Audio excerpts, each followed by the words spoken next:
Thanks for calling the call-in line of the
Whoa, buddy. Put that thing back in its holster. We haven't gone anywhere.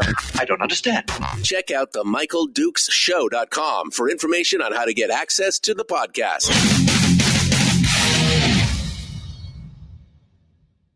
Welcome to the party, pal.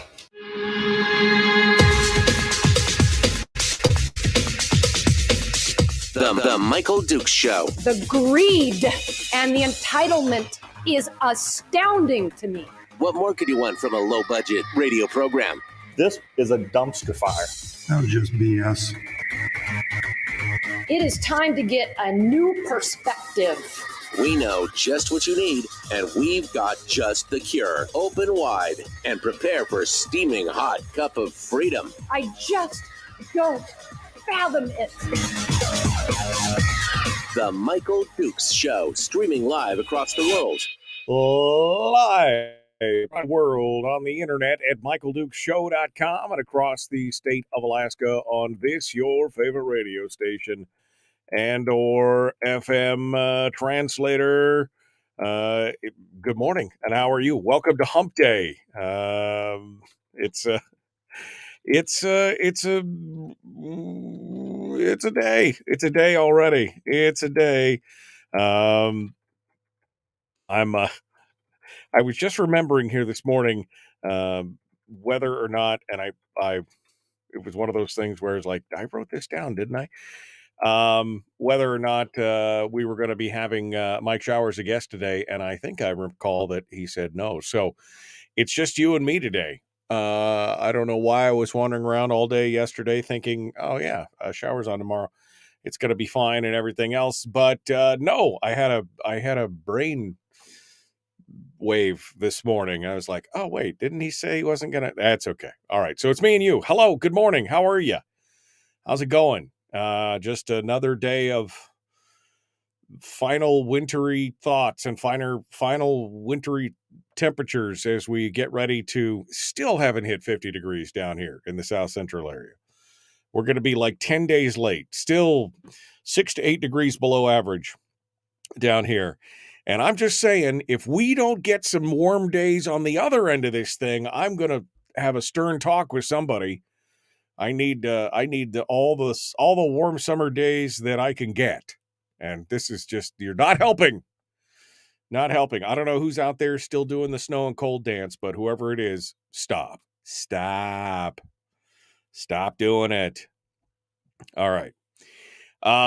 So today is Wednesday, Hump Day, middle of the week, getting ready for the big downhill slide towards Firearms Friday, and which this week, JD Tuccilli from Reason Magazine is going to be joining us in the 6 o'clock hour on Friday. And we're going to be talking about his latest piece on firearms and how politicians could help with, some of the issues that we've got over that. So we're going to be discussing that. Here in on Friday in hour 1 on the program. Today it's you and me. And remember yesterday how I was whining and complaining about how, geez, there's just nothing's happening. What's going on? Well, that changed. That all changed yesterday. I got a whole bunch of stuff to talk about today. And in addition to that, we're going to be having a discussion about well, whatever you decide. Let's just put it that way. We're going to take some phone calls today. I've opened up the phone lines already. For those of you who are watching the video can tell because I got the number up there. We got the phone lines up already and we are ready to go. I'm going to allow open line, open form all day. Anything you want to talk about, I will interrupt my flow of discussions and talking points to talk about whatever it is that you want to talk about because I'm feeling it today. I love that. I kind of like that. I mean, it's good to have kind of a plan for what I want to talk about. This is from my point of view. I don't know about from your point of view, but from my point of view, I always like to kind of have a plan of what I want to talk about and some of the key points and some of the stories and things like that. But sometimes I just enjoy it when we're just kind of doing a free for all. Like, 1 minute we'll be talking about one topic, the next we'll be jumping into something else. And that's why I love the caller-driven segments of the show. So here is the phone number. If you are out there and ready to talk about things, number to call is 907-433-3150, 907-433-3150. Feel free to give us a ring and get in the queue for talks and discussions about, well, whatever it is. I mean, if you want to talk about parental rights, you want to talk about size and scope of government, you want to talk about the PFD, you want to talk about macrame and knitting, I don't know. It doesn't have to be political. It could be talking about, questions on the what if component, which we've kind of touched on here the last couple of weeks as we watch what's going on around the country. I mean, I'd love to hear what you guys have to say on any of those topics. Special thanks, by the way, to our friends over there at Satellite West. We appreciate them for sponsoring the program and always bringing good stuff forward. We'd love to. We love the fact that they sponsor the program, and we'd love for you to go out and check them out at any of their various dealers, including Arctic Fire and Safety up in Fairbanks or Radar Alaska, or Lundy's Marine and Electronics out on Alaska and Dutch Harbor. We'd love for you folks to go out there and say hi to them and help to support the show. That's wherever you are. It doesn't matter where, Whale Island or Willow, Metlakatla or Menchumina, you can stay connected with your help of your friends at Satellite West. They are proud sponsors of this hour of the program. So thank you. Okay. Well, let's get into this, shall we? Let's sit down and have a discussion and talk about some of the things that are coming out. We're finally getting a fuller picture of what the Senate Finance Committee is looking at and what they're planning. And it pretty much falls in line with what we expected. We're seeing a $1,300 dividend being proposed right now. And instead of the $680 increase in the base student allocation that the House put forward, we're seeing a $500 increase in state per student funding amount increase. And we're getting some interesting quotes coming out of the Senate Finance Committee on this. My favorite quote so far has been from Senator Bert Stedman, who said, "We're going to live within our revenue stream this year," which means something has to give. I mean, I'm sure I put the pause in there and he didn't. We're going to live within our revenue stream this year, which means something has to give, which I find completely and totally ironic. The hypocrisy knows no bounds. No problem overspending over the last 6-8 years, however long Bert's been on the finance committee. Absolutely no problem in that time overspending. But now he's found religion and it's all good. That's just one of the quotes of what's coming down. You could see that this is going to be a battle for the ages. There was one quote, where was it? One quote where they said, this is going over to I'm sorry, I'm looking for which article it's in. I think I highlighted it. But they were hoping, oh, there we go. This is Stedman. If it has to go to conference committee, the House, they're saying, well, we hope the House agrees with our plan, even though the House already sent a plan over that had a $2,700 dividend and a $680 BSA increase. They're like, well, we hope that, Stedman says, we're hoping that the House will agree with the Senate's position, adding that the Senate's plan is to advance bare bones capital budgets under the assumption that if revenue driven by oil prices exceeds expectations, lawmakers can increase the capital budget early next year. We hope that they agree, that they're not going to agree with your position. You know it. They've already provided it to you. Oh, this is going to be a smackdown battle royale for the ages. I can tell. This conference committee should be very, very interesting. We're going to get into some of the other quotes and other discussions here in just a moment. But as I said earlier, phone calls reign supreme today.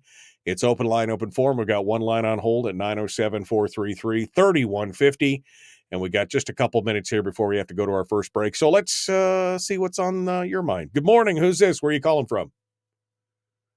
Good morning. This is Jim in Fairbanks. Good morning, Jim. How are you, my friend? I have a question for you. I'm good. About Bert Stedman, there's several things in my mind this morning. Bert Stedman was on the Finance Committee 20 years ago when I was down there. So he's been there since the beginning of time, just about.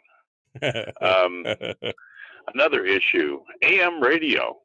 You've been paying any attention to the fact that they're trying to get rid of AM radio and silencing all of the people that in talk radio? Well, I see that there's been a lot of discussion about removing AM radios. I know that there's been a discussion about removing AM radios from vehicles, new cars and stuff like that. And I know that the FCC has been making some changes on some of the AM regulatory rules. But as of right now, I don't know, other than removing them from cars, I don't know if there's a concerted push to change AM radio. And in fact, most AM stations these days are simulcasting, including the station there in Fairbanks, are simulcasting on FM. So, I mean, the stuff's still available. You just may have to change the venue a bit. What do we call that? The camel's nose under the tent, I guess. Yeah.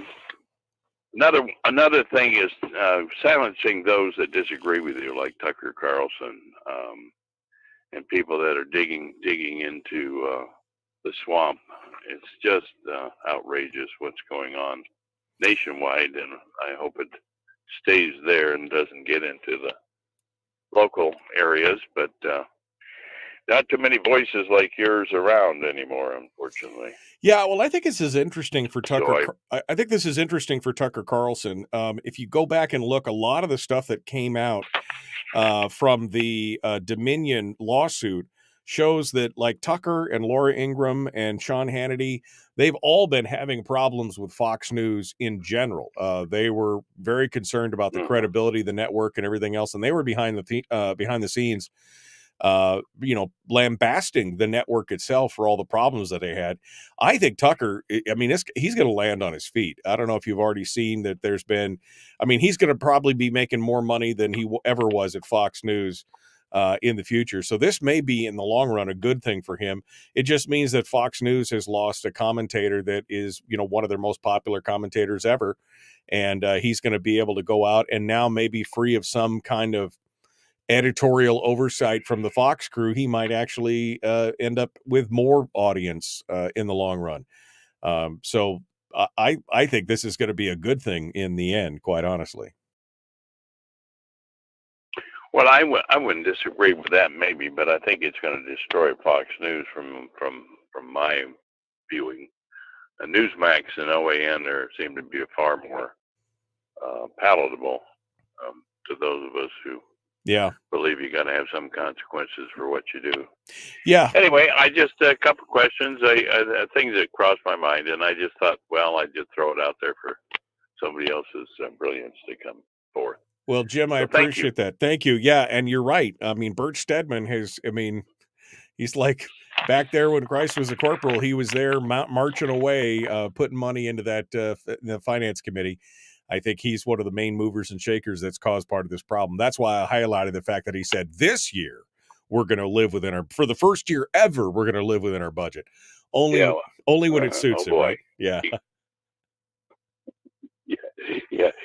He drank the Kool-Aid today. Yeah. All right. Thank you. Guy. Thank you, Jim. Yeah. I appreciate it. All right. Have a good day. You bet. Thanks for all you do. Appreciate it. Thank you, Jim. Yeah, Jim Holm, former representative to the Alaska State House from Fairbanks. It's pretty interesting. All of a sudden, he's found old-time religion. This year, we're going to live within our means. Forget about the past 20 years, as I've been on the finance committee. Forget about that. It'll be fine. It's no big deal. No big deal. I got me some religion now. All right, we got more coming up. Hour one continues. We got some more discussions and talking points, but the lines are open for today. I haven't heard from Jim in a while. Maybe you want to sound off on something. Happy to discuss it, whatever it may be. Whether I agree or disagree, come on down and join the conversation. 907-433-3150. The Michael Duke Show, Common Sense Radio.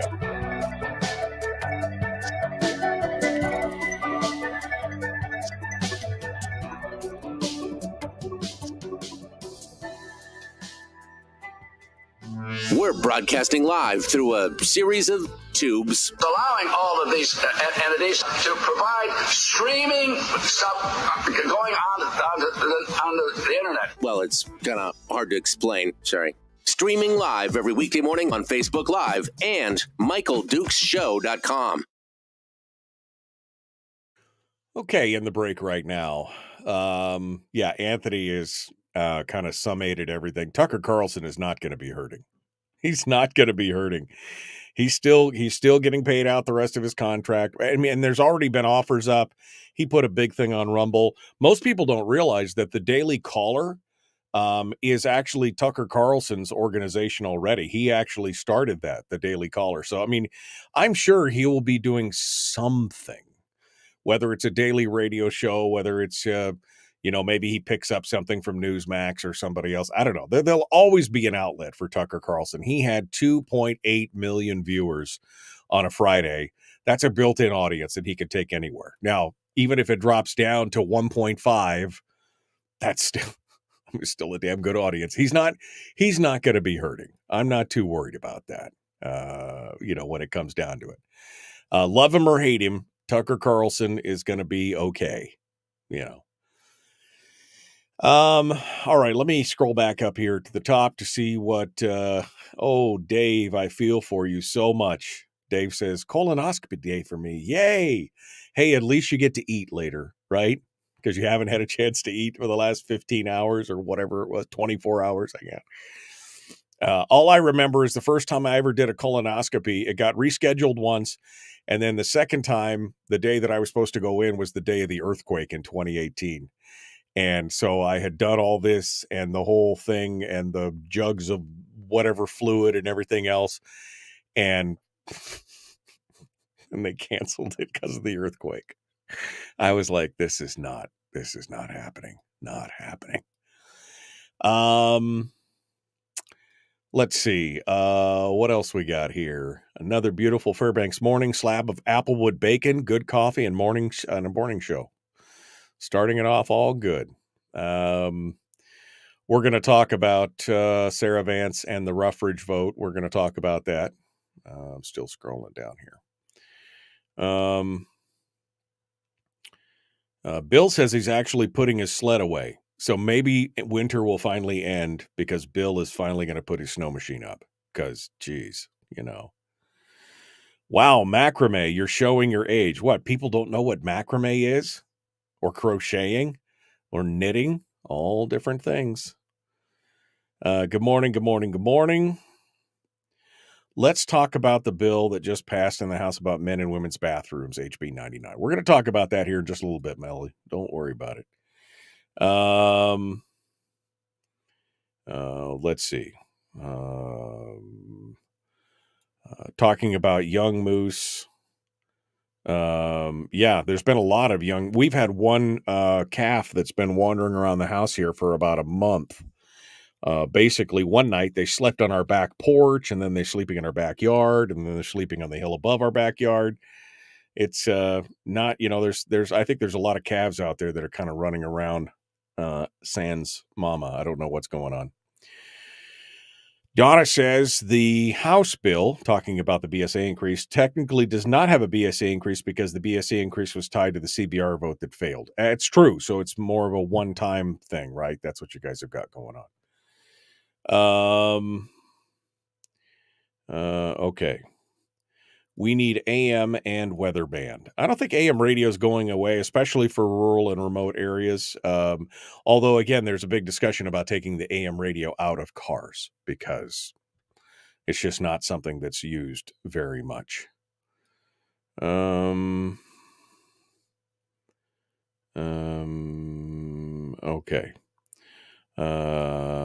Tucker bit the hands that fed him. Pretty simple. I mean, I think Tucker basically was just telling it like it is between him and Ingram and Hannity. There's also some rumors that part of this is due to a sexual harassment suit or something. I mean, we may never know exactly why he split the sheets. Bottom line is, regardless of why he left or was forced out, it's not going to hurt him in the long run. He's going to be fine. He's going to be just fine. All right, here we go. Getting ready to jump into it. The Michael Duke Show. Common sense, liberty-based, free-thinking radio. Like it, share, follow, do the things. Let's get to it.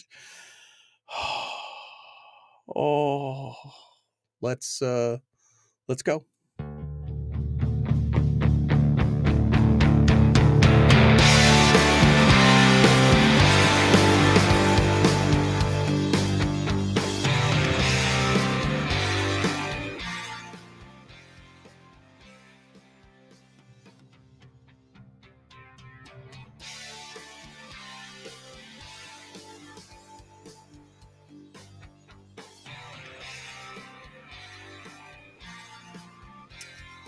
Okay, welcome back to the program.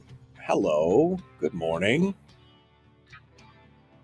Thanks for coming in and being part of it today on this hump day.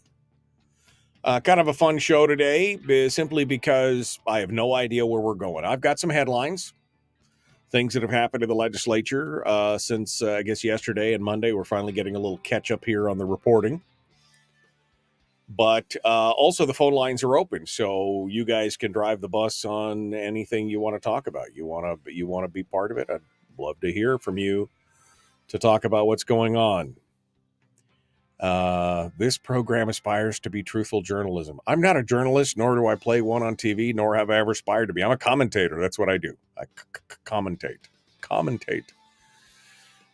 We were just talking about, hey, what's going on? What's going on in the Senate Finance Committee?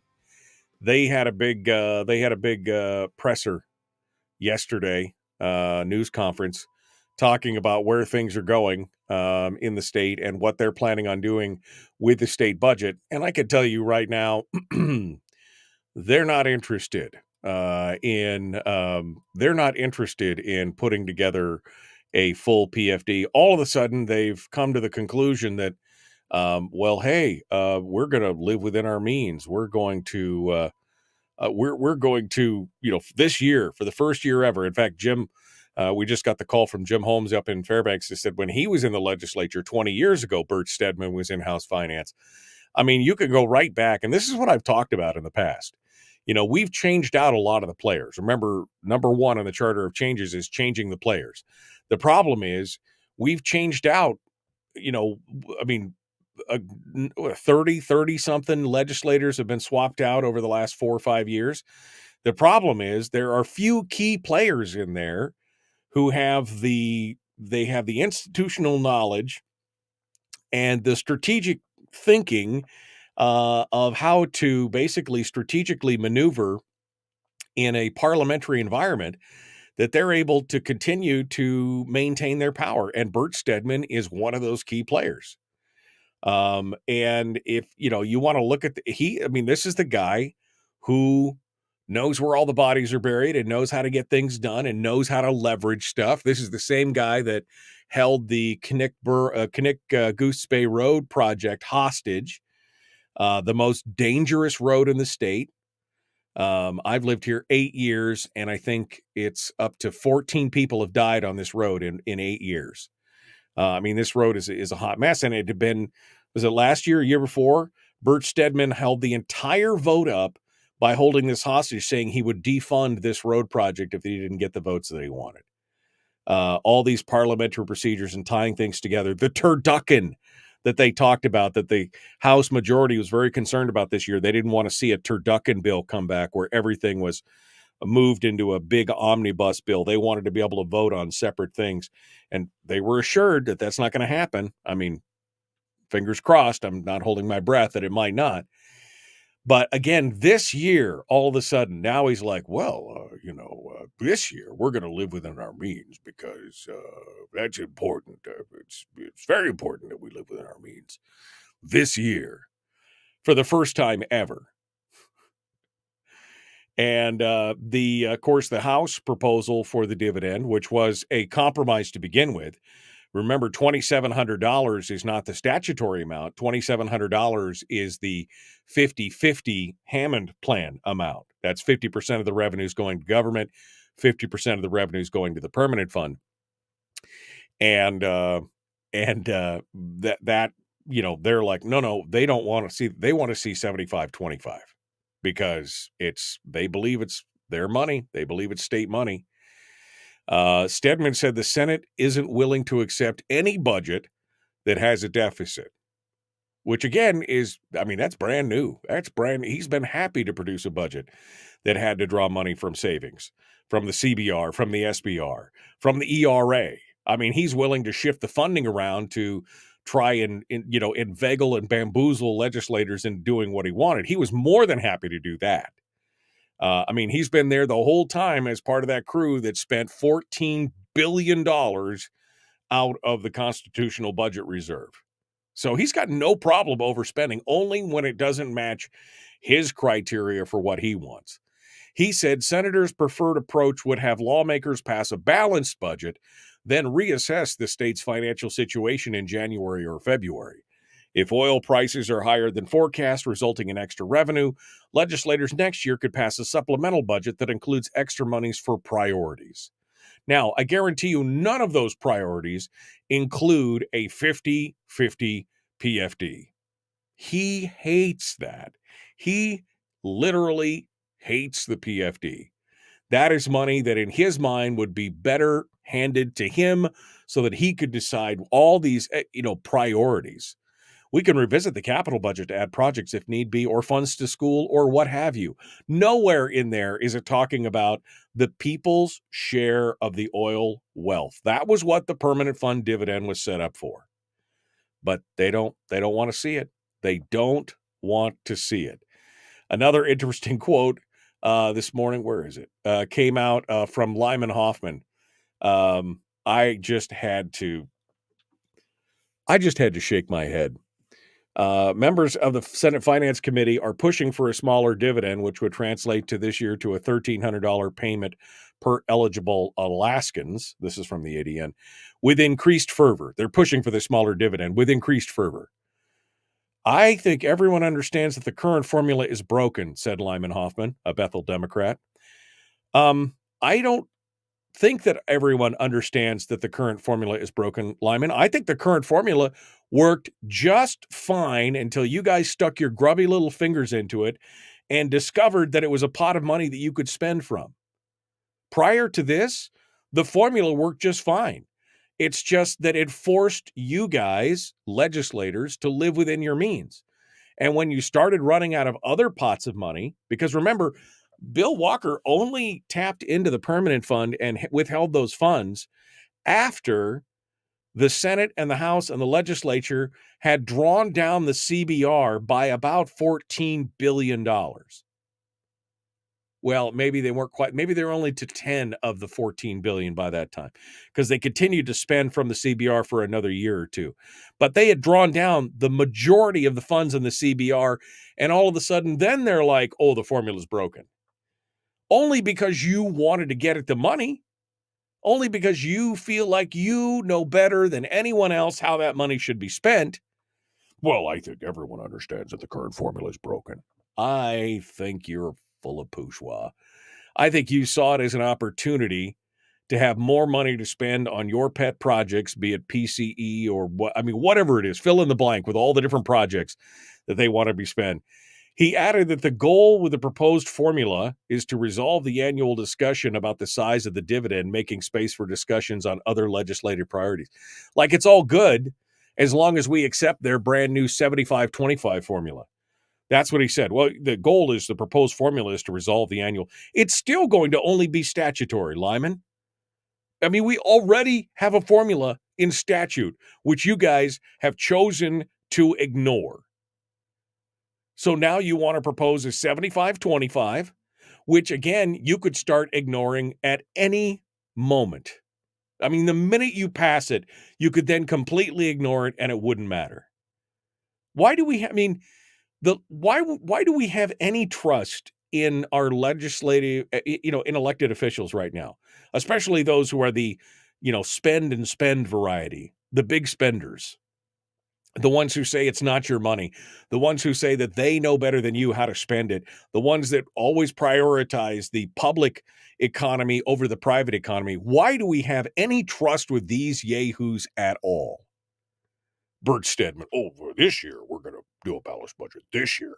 What about all those years that you were okay with deficit spending? What about all those years that you were more than happy to pull that money out of, thin air or out of the CBR and do all? Oh, but now you're like, no, we're going to hold this. We're going to do this. Now that was for something that you don't agree with, namely, a 50-50 PFD. Now you're excited and interested, and you're towing the line on a balanced budget for this year. Well, I think everyone understands that the current formula is broken, only because you guys broke it. That's the bottom line. Only because you guys, meaning the legislature and past legislators, and I mean, we're talking about people who've been there for years. Stevens, Hoffman, Stedman, these guys have been there for years. And that's why the formula is broken, because they have spent and spent and spent and are happy to spend, and to prioritize their decision to spend over everything else. Again, it was only broken when you ran out of money in the CBR and what's going on. I mean, it's insane. It's insane. We're trying to be cautious, plus deal with all of our base needs, said Stedman. We're trying to be cautious. I'll tell you one thing we will not do: hand an unfunded budget to the governor. That's not going to happen, period.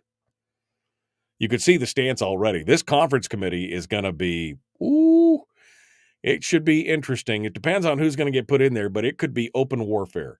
McCabe is quoted several times in here as saying, I've already compromised. I'm not compromising anymore.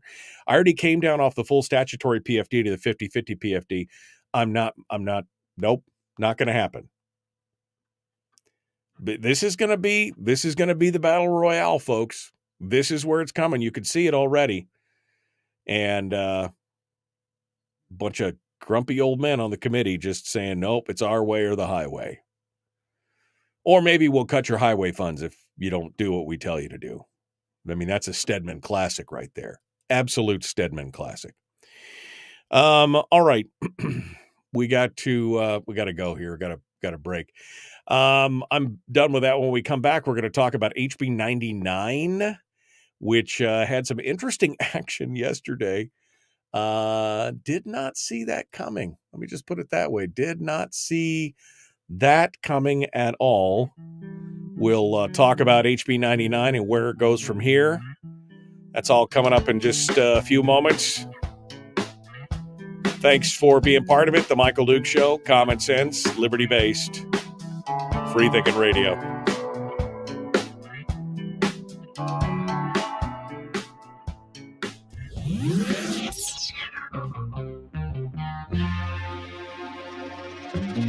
Listened to by more staffers in Juneau than any other show, because their bosses told them to. And after what they just heard, oh man, they're going to be pissed. You're a bad, bad man. The Michael Duke Show.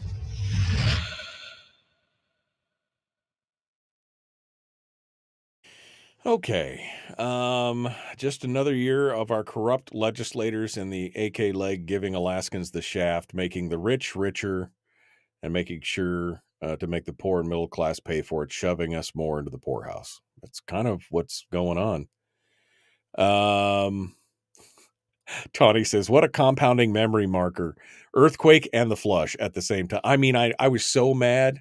Tawny, you have no idea. I mean, I was glad that we survived the year. I mean, we're only like 5 miles from the epicenter of the earthquake, and we had very little damage, and everybody was okay and everything else. But I was so frustrated because this was my second go around because they canceled my first one after I'd done all the prep and everything else. So this is the second go around, and I was so agitated.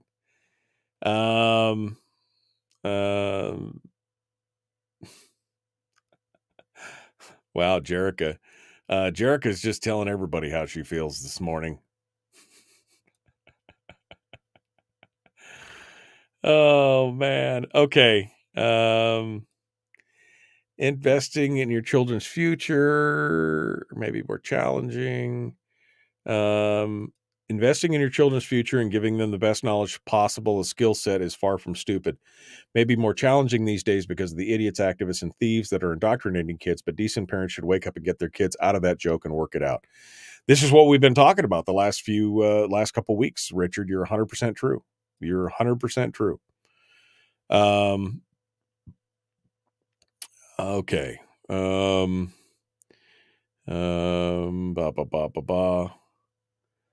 But wow. All right. I used to listen to old time radio, CBS Mystery Theater. I think you can still find it on the web. You can. There are several old time radio sites where you can go listen to all that stuff on the web. It's super, super cool. Stedman, Stevens, and Stutes. I'm scrolling down here.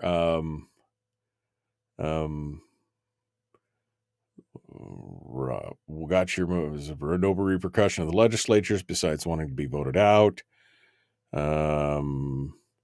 I'm happy for a budget that is not deficit, eliminate the BSA and pay for a full PFD. That still wouldn't happen, Willie. That's part of the problem. You could eliminate the whole BSA increase and you'd still have a deficit of about $400 million. So that's still part of it at this point.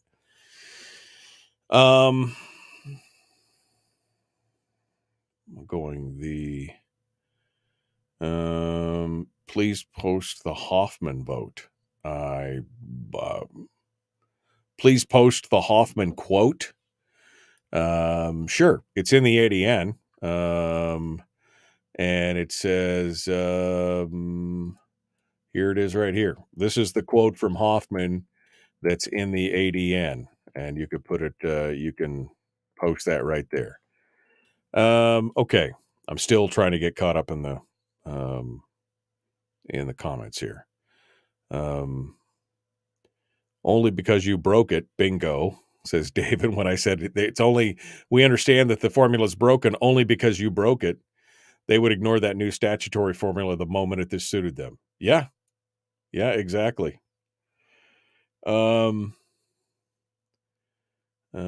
Let's see.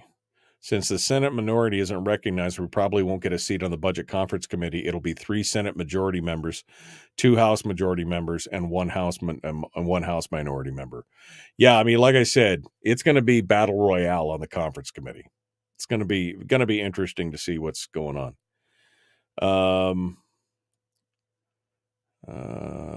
Going through here. Okay. Does anyone know how the new round of testimony in HB 105? I emailed the Education Committee a detailed letter of support because I couldn't wait the 2 hours or whatever it was to testify. The 2 hours, that was actually the 2 hours is very optimistic. David Boyle has a piece up on Must Read that I was going to talk about here in a little bit. He waited 3 hours. What did he say? 3 hours and 45 minutes to be able to testify. 3 hours and 45 minutes on hold before I was able to give my 2 minutes of freedom testimony. So 2 hours, that's a little optimistic. Little optimistic there. I would also like to know how it's going. Anyway, we'll talk about that. There's an article in Must Read from David Boyle up on it. We'll get some details. I don't know if anybody else, I don't know if Donna was following that or if Kevin was following that or anybody else in the legislature was following where HB 105 is going. This is from late yesterday. This article is from late yesterday. But we'll see. We'll see where it goes from here. All right, like and follow, like and share, do all the YouTube things, subscribe, the bell, the whole deal. Let's get it going on. The Michael Duke Show, common sense, liberty-based. It's in-house judiciary. Thank you, Kevin. Liberty-based, free-thinking radio. Let's move along. Here we go.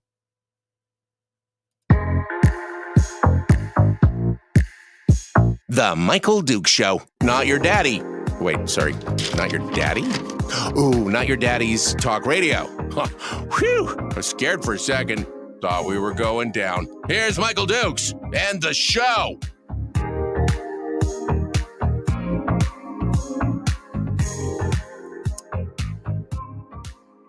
Okay, fine.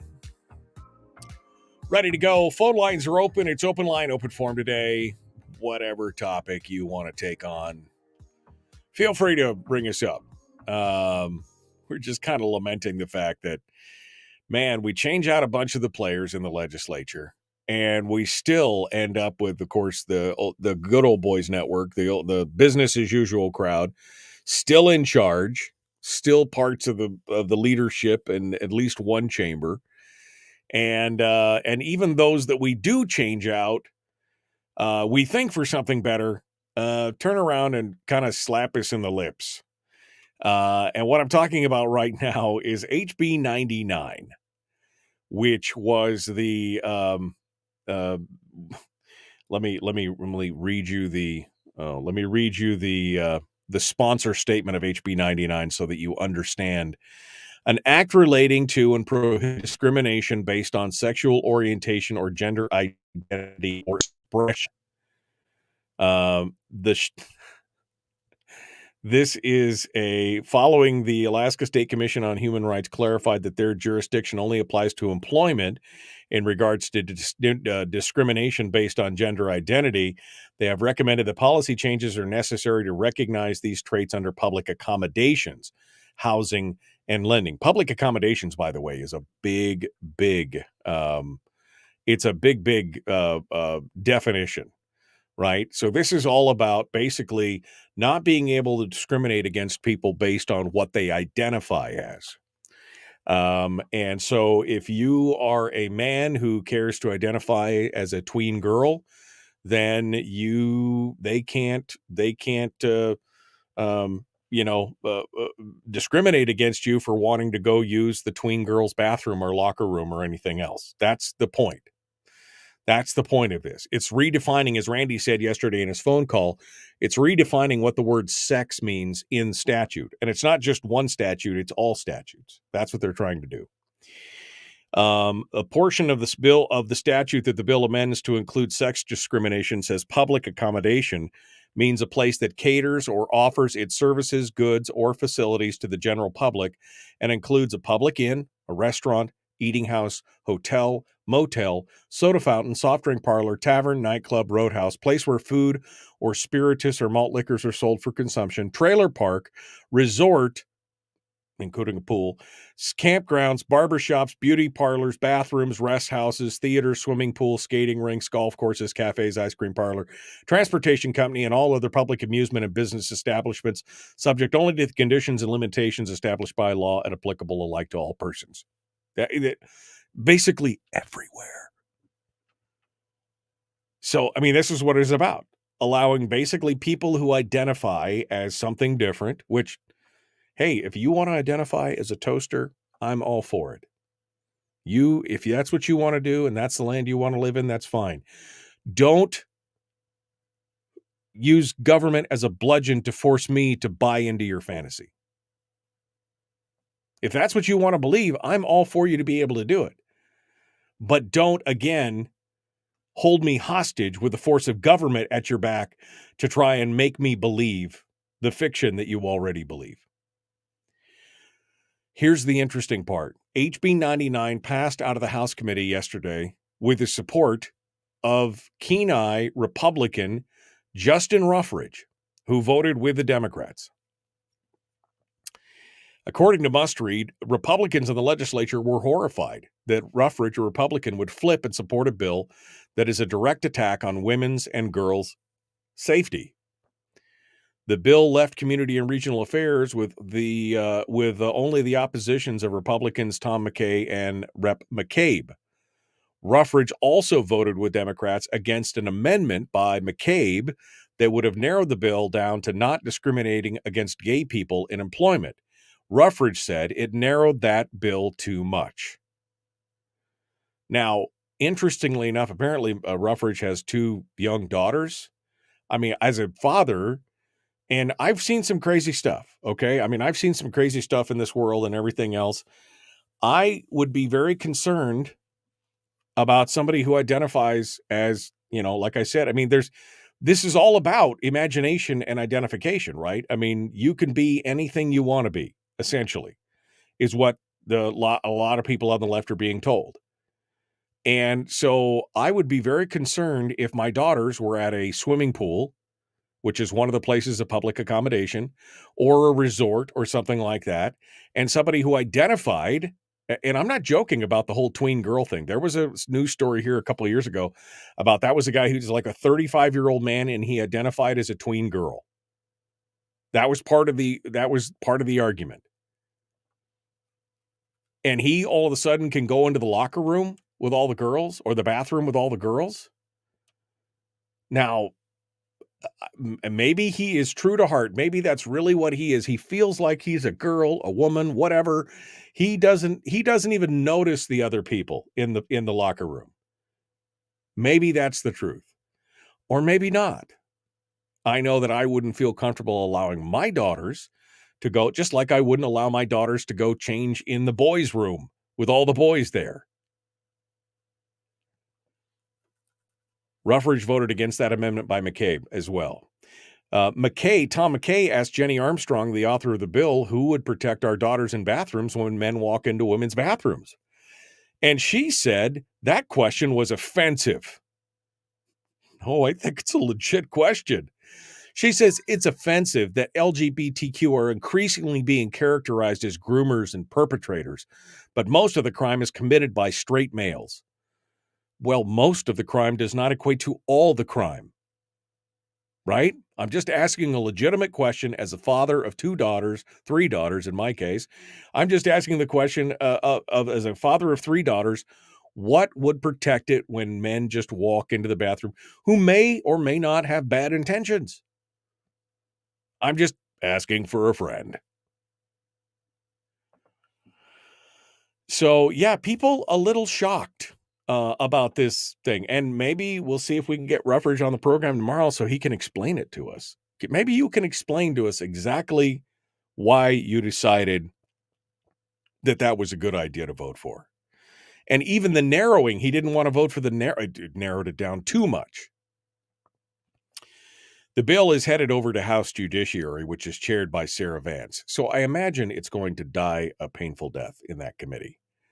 Which, again, even if you look at it from political, from a political perspective, if Ruffridge knew it's going to Judiciary, which I think more than likely it will not go anywhere out of Judiciary based on parliamentary rules and Vance is in control. And I mean, I'm assuming, and I know what happens. I shouldn't assume. I know that, you break that down. What does it make you and me? I know I shouldn't assume, but I think it's a pretty good bet that bill will not come out of the Judiciary Committee.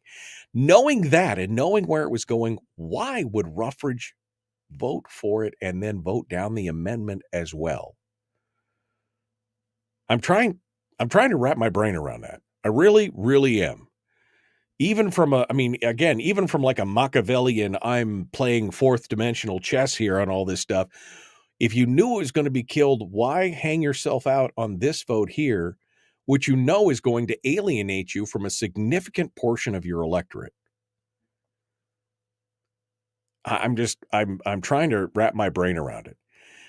Remember this whole public accommodation things, and this opens up the door. You thought that the baking a cake for the gay couple you thought that was a big deal when people were flinging lawsuits around over stuff like that for the, baking the cakes or making the websites for people.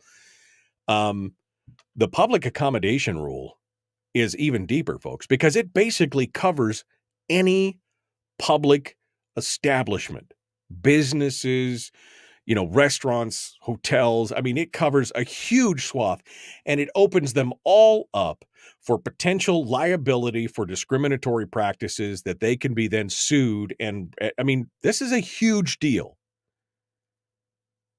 Like I said, I know many of you find the whole thing distasteful about choosing genders and all this stuff. I don't care. If you want to identify as a 13th century Mongolian warrior, then go for it. If that's what you want, but again, don't use government as a bludgeon to force me to believe your fiction.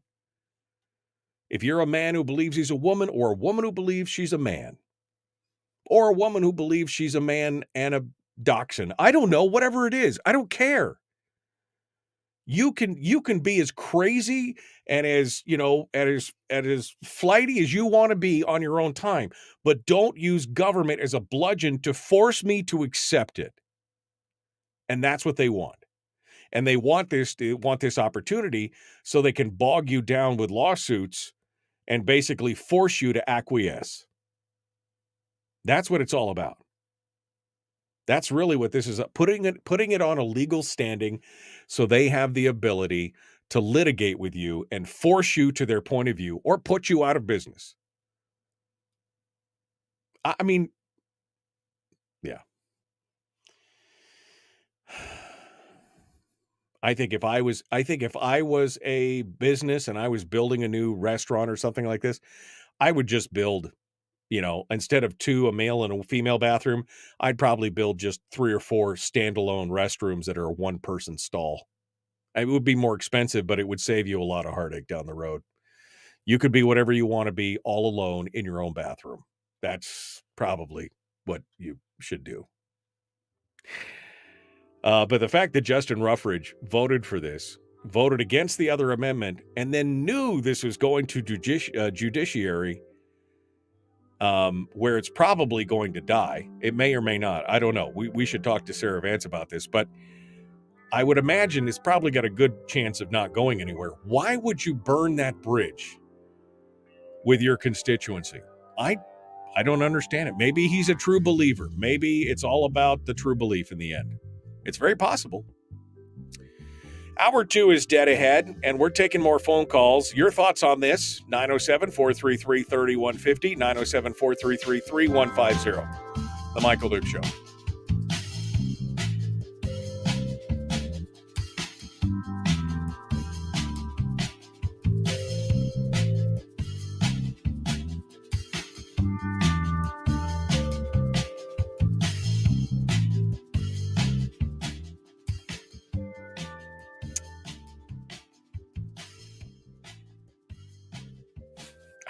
I can't even fathom why he would go out there on that limb and then hack the limb off. I just don't even understand. I don't know why.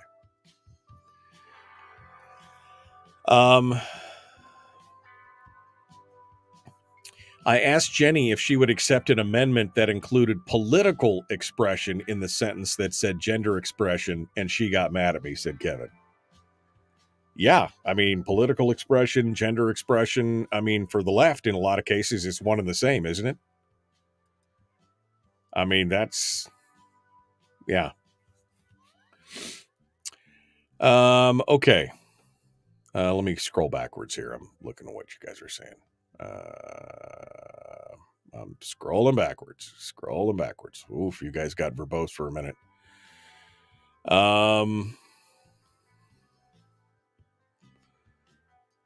Fact that he has daughters and still voted for this makes me sick, said Hawk. That was kind of my thing.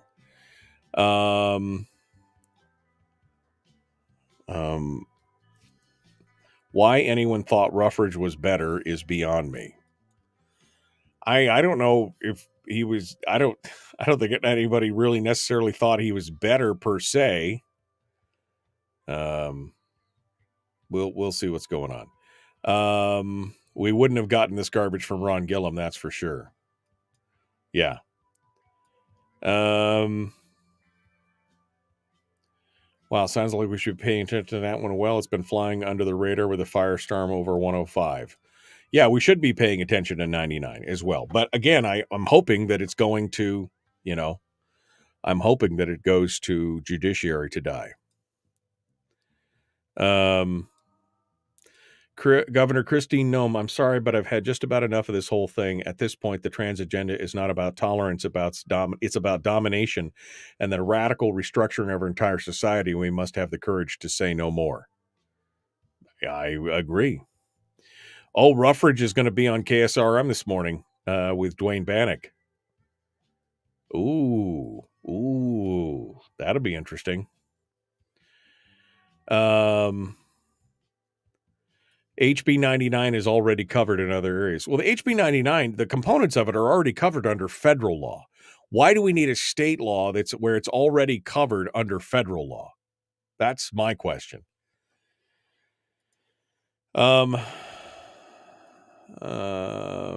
Identify as a cat if you wish, but don't ask us to pay for your litter box in the bathroom or meow at you. This actually happened at an outside school? Oh, God. Oh, man. I'm wondering what's wrong with these parents who are going along with their kids identifying as cats. I'd say, okay, Johnny, if you want to identify as a cat, you can be an outdoor cat and stay out in the shop. Oh, man.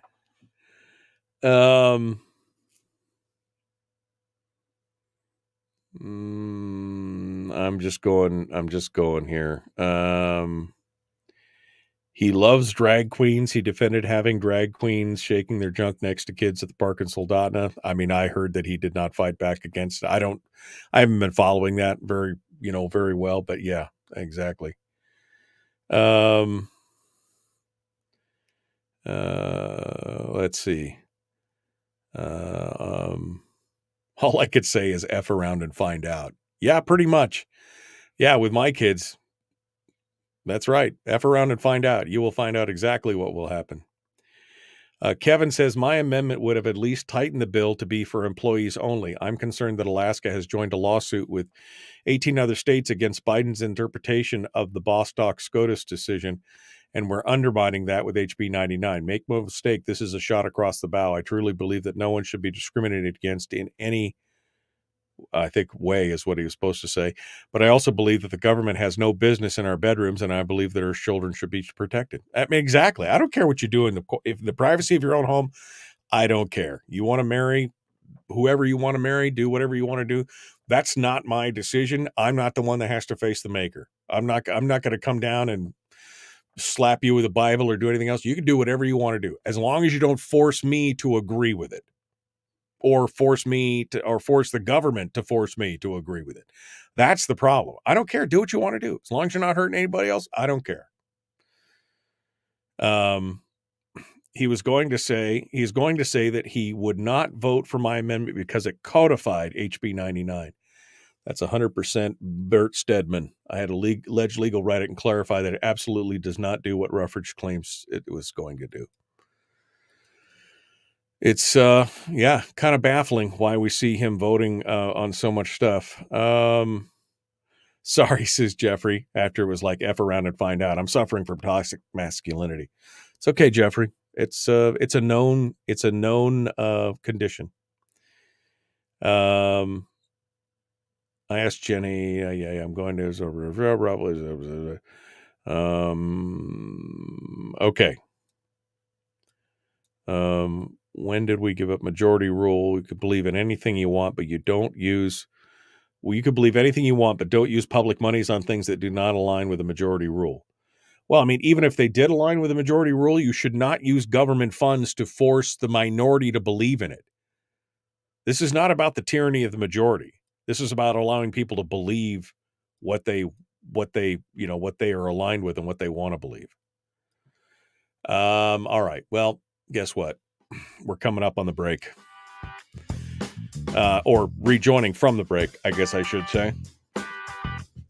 So we're going to continue the Michael Duke Show. Back with more right after this.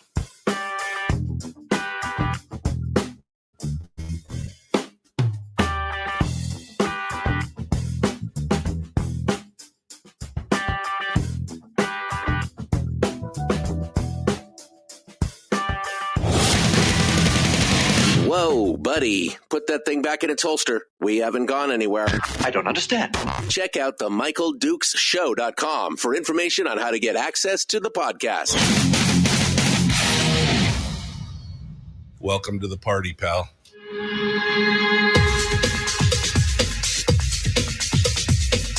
The Michael Dukes Show. The greed and the entitlement is astounding to me.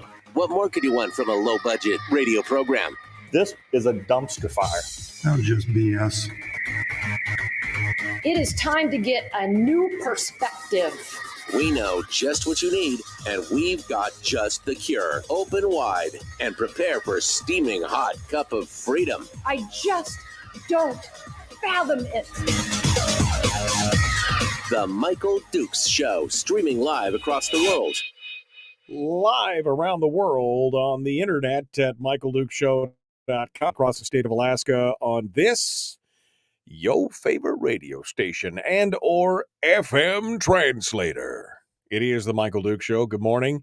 Don't forget, you can always go out to michaeldukeshow.com and find links to our audio-only live stream, which is up right now. The links to our social media sites where we simulcast the radio show this morning. We're simulcasting on Facebook, YouTube, and Twitch. And, of course, links to the podcast, which is available, well, wherever you get podcasts. CastBox, Stitcher, TuneIn Radio, iTunes, Google, and, of course, my favorite, Spotify. I use Spotify for everything. Anyway, you can find, if you subscribe to the show, it will automatically download into your onto your Spotify every day. It'll be available immediately as soon as, because I always podcast the show right after it closes. So usually within 15 minutes, the podcast is up after the show in the morning. So if you miss anything, you can go back and listen. Or if, like some of you sleepy heads, you like to sleep in a little bit, you can listen to it later on. I met somebody in Fairbanks this last weekend at the outdoor show. He goes, yeah, I love it. I go for a big, long drive, and I listen to 3 or 4 shows, one right after the other. I'm like, nobody should be subjected to that. There should be a Geneva Convention rule about that. But he said, no, I love it. He listens to 3 or 4 podcasts all the time. So good for him. Good for him. And, of course, good for you if you enjoy it and you like to go out there and do it. You can find it, again, at michaeldukeshow.com. Hour 2 of the big radio show today, and we are ready to dive into it. It is open line, open forum all day today. We've been talking about, the budget. We just finished up talking about HB 99, which is the gender discrimination bill, I guess they're calling it, which if passed, has some serious consequences for businesses in the state of Alaska and opens the door up to a tremendous amount of liability. And we were lamenting the fact that Justin Ruffridge, voted for it with the Democrats and voted against his Republican colleagues. Not that you shouldn't be able to vote against your colleagues, don't get me wrong on this, but I just don't understand the why of voting for it. It's a little bit troubling, I guess is what the word I was looking for. Troubling for sure. Anyway, HB 99 is now on its way to House Judiciary, which is chaired by Sarah Vance. So the likelihood of that thing exploding there and going to die a quiet death is hopefully pretty high. We'll see what happens there on that. Other news stories going on include what do we have available for public testimony today? Ooh, baby. Mustread's been doing a good job. Suzanne Downing over there, always putting up a list of items that are up for discussion. And today, we don't have a whole lot today. Today, there is 2 hearings in House Education, the House Education Committee.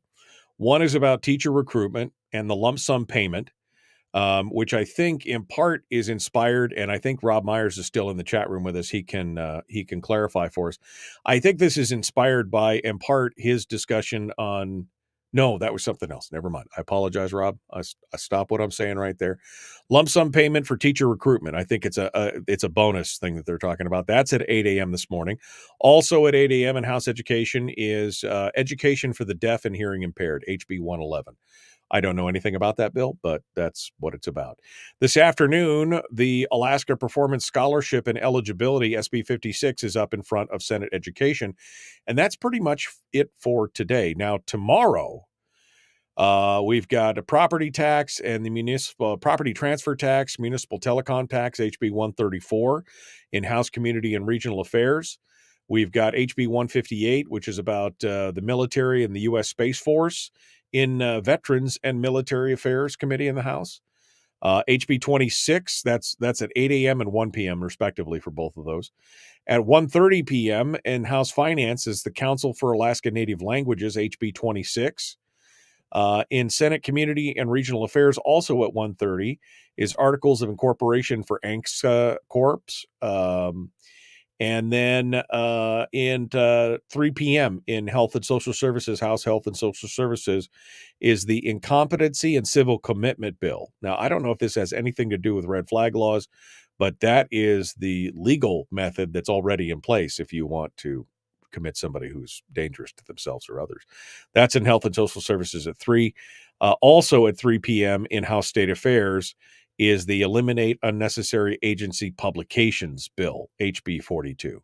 So some bills that probably most of us have never heard of already up on the docket for today.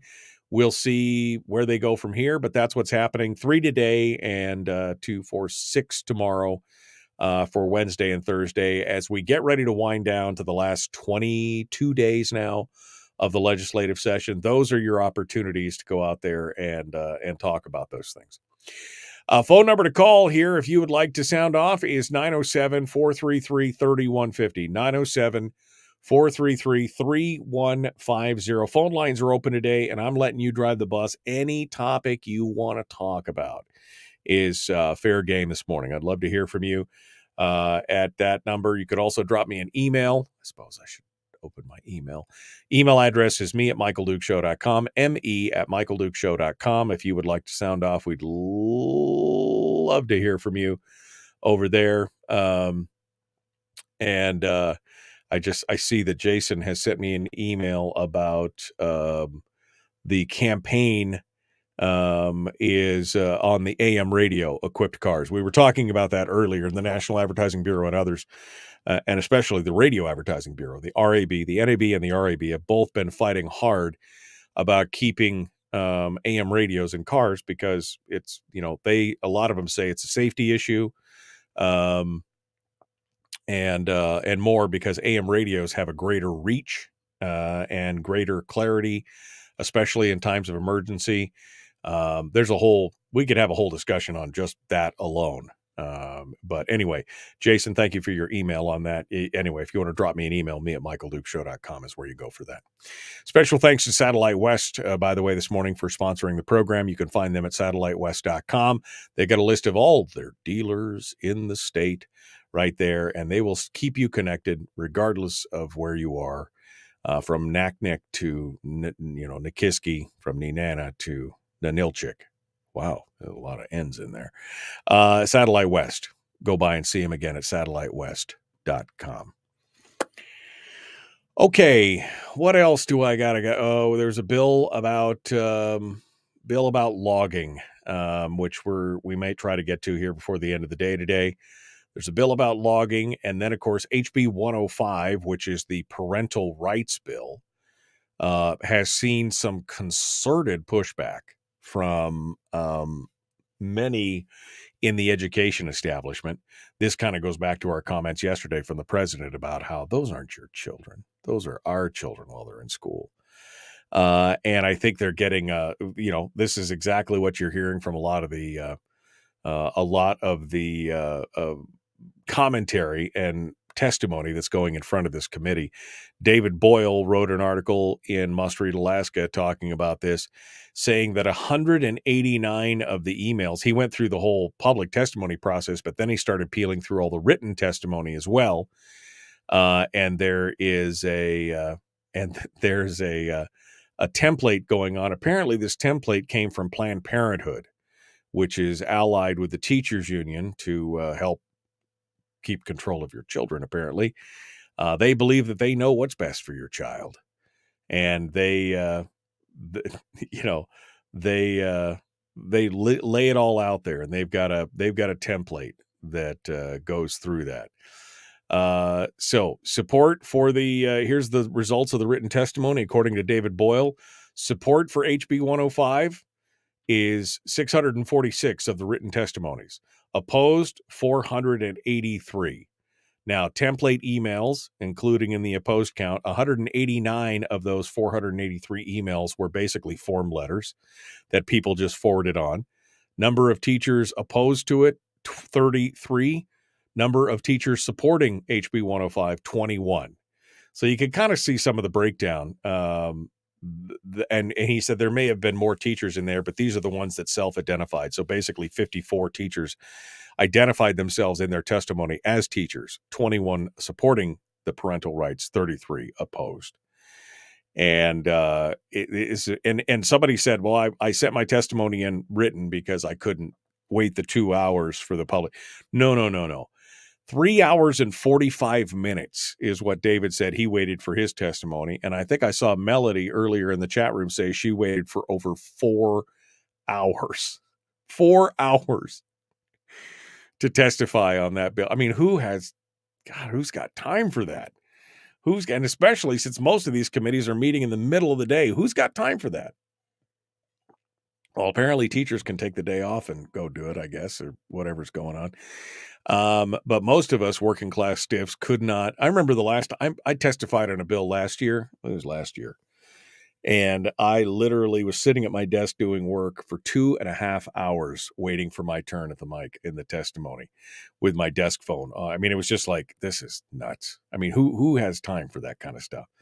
Written testimony is good. Public testimony, verbal testimony is better. Both is even better still, as far as I'm concerned.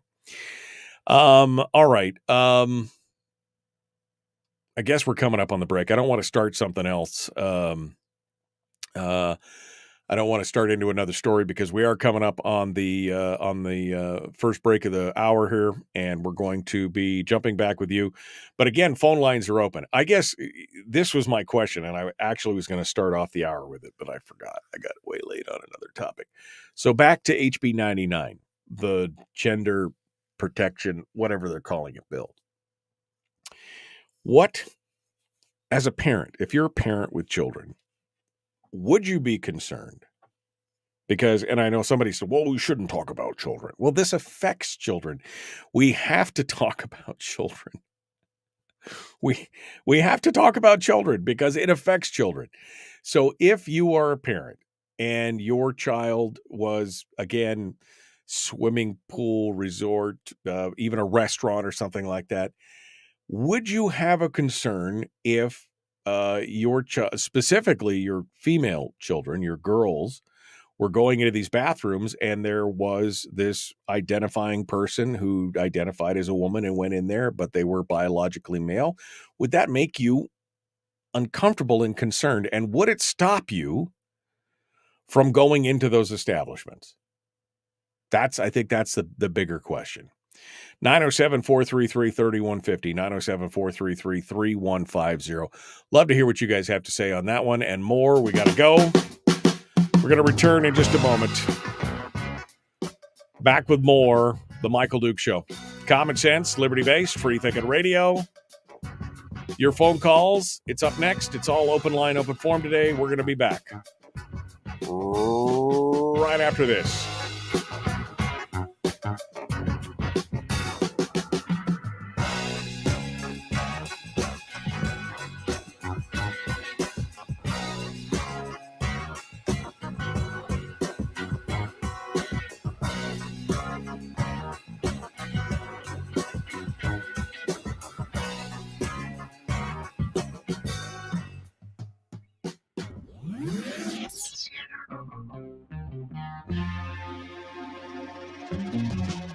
Running on 100% pure beard power. Oh, also some coffee. We dip our beard in coffee. Ha, nice beard. The Michael Duke Show.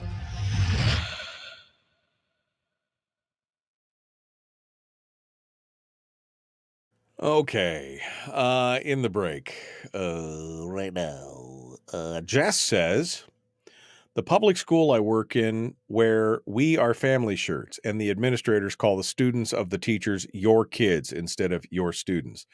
This doesn't fly well with me, seeing as my kids are homeschooled because of the leftist baloney that goes on. I mean, that's kind of what we're seeing. That's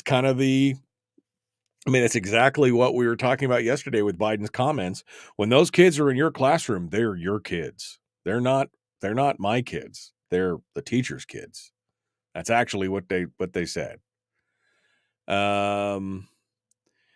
David said that those statistics that I just threw out there are actually better than he was thinking would come out. I'm a little surprised too. The verbal testimony was overwhelmingly opposed. The written testimony was more balanced and still in the plus category.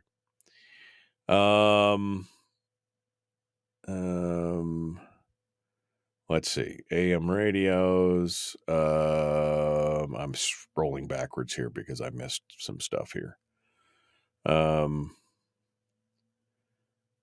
Big sign on the front door of your business. No public restroom. Yeah, there you go. Ruffridge is on KSRM today at 9 a.m. So that is it. Okay, now I'm back to, I remember that comment. So now I'm scrolling backwards here. Bill presentation in Labor and Commerce at 3:15 today, HB 91, to align our statutes with the SCOTUS decision on the Janus decision. Interesting. Yeah. Let's see. Sorry, I got a call on hold too. I got to go over there and get their name. We'll go over there and get their name, see what they have to say this morning. Wednesday doubleheader on KSRM. Peter Machicki at 9 a.m., Justin Ruffridge at 10 a.m. That's from KSRM's Facebook page. Somebody just sent me the link. So Peter Machicki at 9, Justin Ruffridge at 10 this morning on KSRM. So there you go. Let's go over to the phones and see who's on the line with us right now. We'll get some names and get things ready to square away when we come back. Good morning. Who's this? Where are you calling from? Good morning, Michael. It's Melody from Wasilla. Hello, Melody. Hold the line, my dear, and you will be first up when we return from the radio here. Don't go anywhere. Melody's back in the phone room here on the hold, ready to go this morning. We're about 2 minutes out. Let me go back down here. I'm still in shock that Machicki is the borough mayor. Yeah. I'm still scrolling down here. The state of the state makes me want to listen to some Judas Priest this morning. Robbie says radio used to be a luxury. I mean, yeah, remember when radios were like an optional equipment in a car? Yeah, how long ago did that change? Okay. They had people calling in from out of state on that bill, said Melody, on the parental rights bill. Of course they did. Sandy says she waited close to 4 hours to testify. Still scrolling down. You said, don't grow weary in well-doing, Melody said. I agree. I mean, I definitely agree with that. Jamie said, Rob said Jamie made sure public testimony hearings were after work starting at 5:15. At least one meeting lasted until close to midnight. Okay, well, and that is good. I appreciate that. I obviously did not testify at that meeting because I didn't call in because I knew it was going to be a total poo parade at that point. Tell them they want. I have a 2007 Subaru Forester that has an AM/FM radio. I don't think I'll ever get a new car, especially all the buttons and everything else that comes with it. I mean, I have an AM radio in my car, but I can't tell you. I don't think I've even turned it on in the year that I've had it. It's just not. I'm mostly on the FM dial, so that's how it works. Anyway, let's get things going on. Here we go. The Michael Duke Show. Common sense, liberty-based, free thinking radio. Like it, share, like it, follow. Go.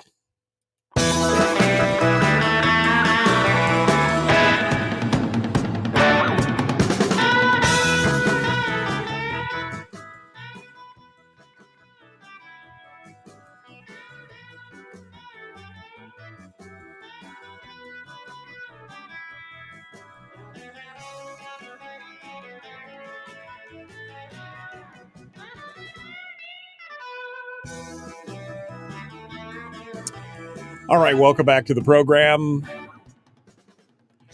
And thanks for continuing to join us. Open line, open forum today. We've been talking about some of the goings on in the legislature, some of the different bills and various things.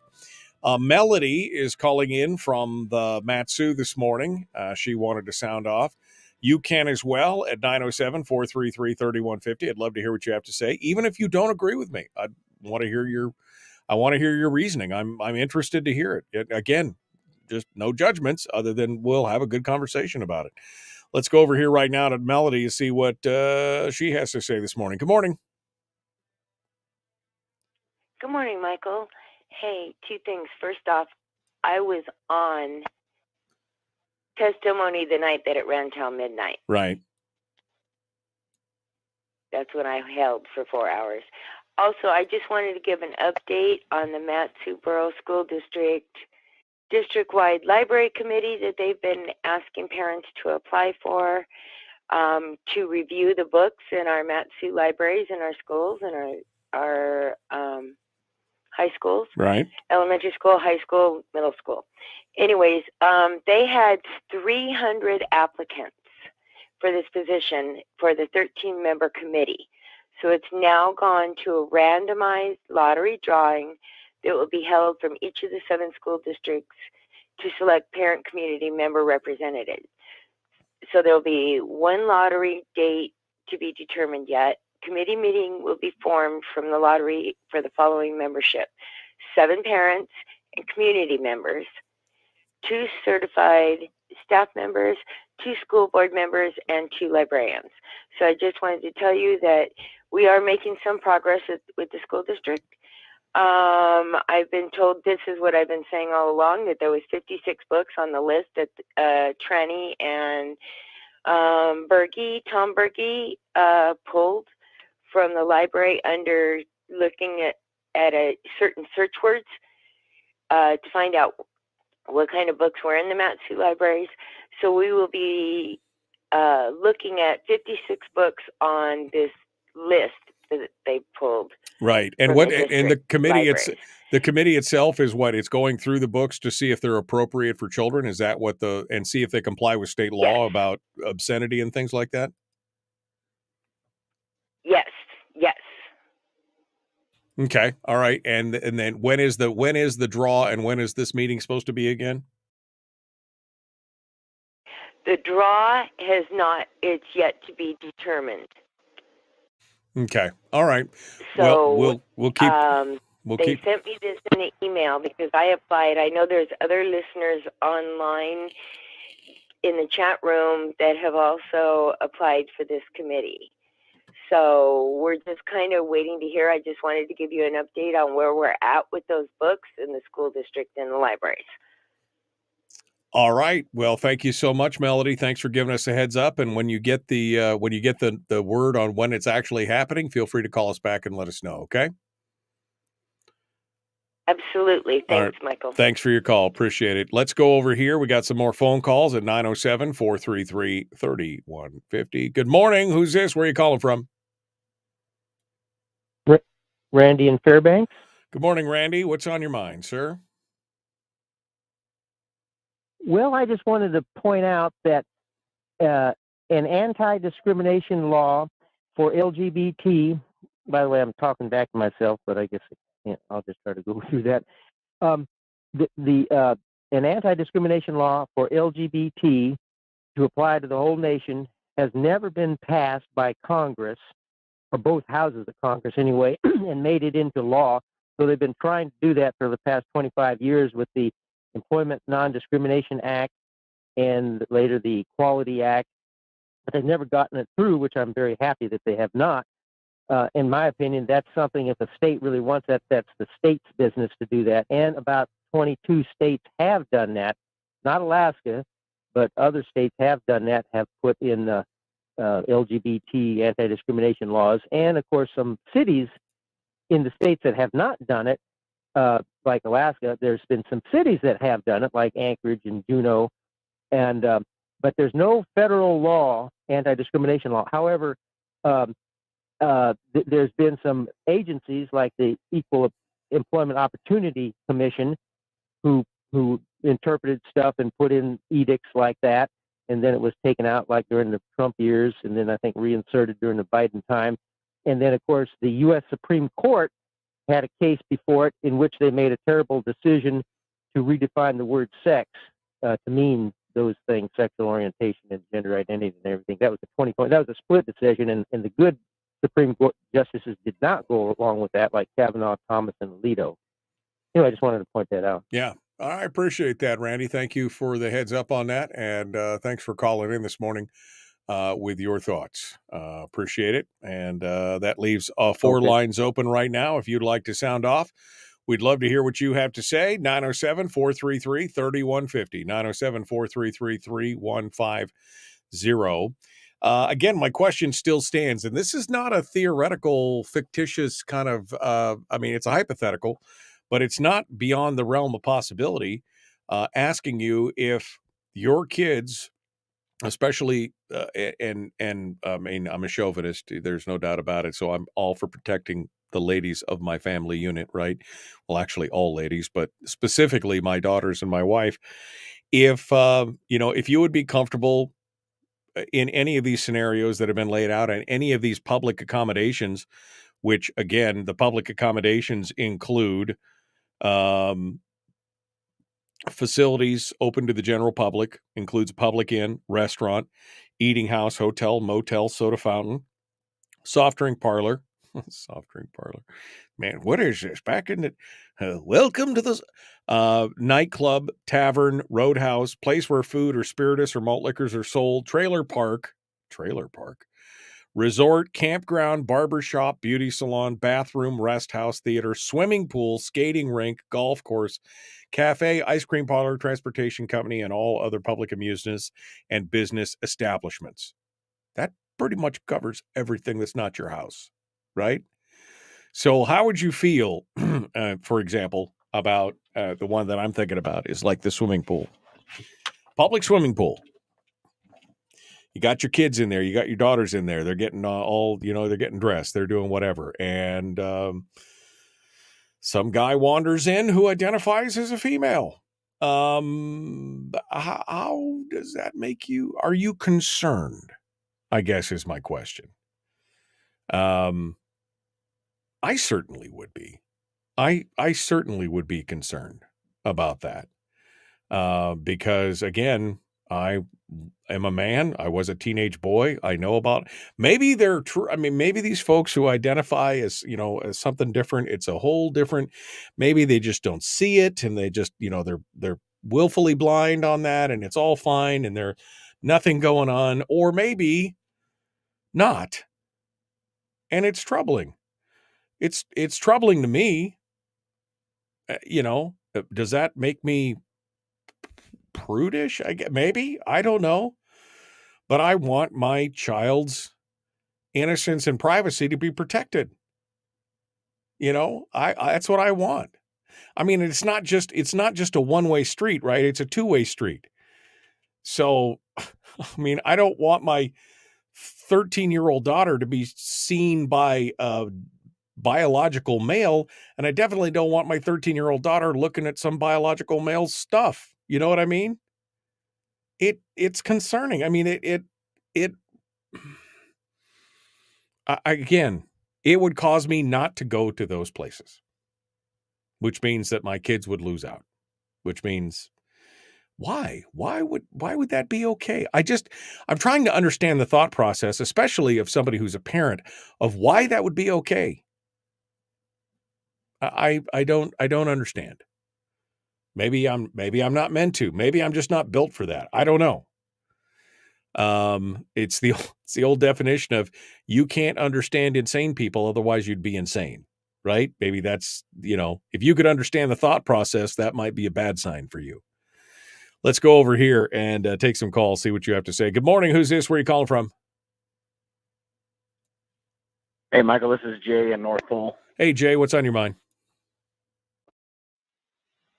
Hey, just to provide my thoughts on the whole bathroom thing. I have no doubt that someone who is transitioning should deserve the right to do that. But my problem is if you make a law to allow that, you are going to get the sketchy individual, just like a gun law. The person that follows the rules is not the problem.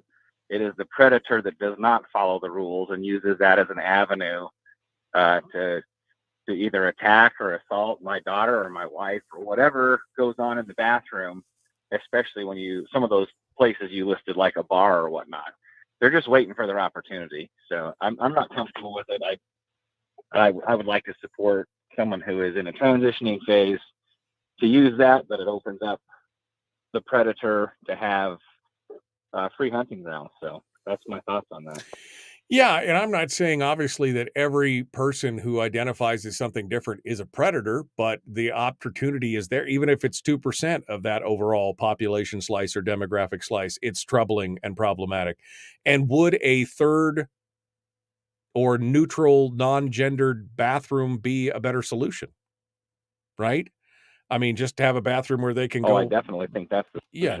Like I said, I think if there were people who were building, if this law went into effect and people started constructing new buildings and things like that for their business, I think it'd be better off just having having private bathrooms. I mean, you know what I mean? Like one stall a piece. Here you go.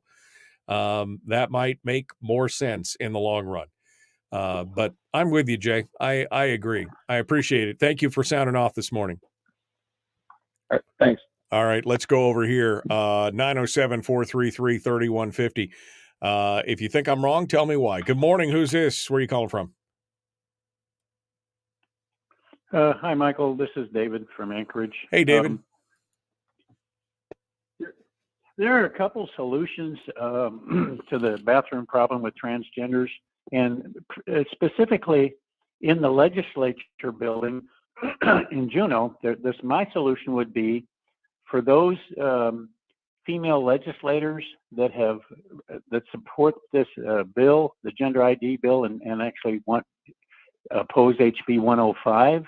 I would suggest that they follow these ladies and find out when they use the restroom, and then several men, go into the same restroom and self-identify as a transgender and see what those female legislators' reaction is. Well, that would be interesting, wouldn't it? Yeah. I mean, again, does that make? I would just. Hello. Yeah. No. I think the question would be, David. You'd look them in the eye and you'd say, "Does that make you feel uncomfortable?"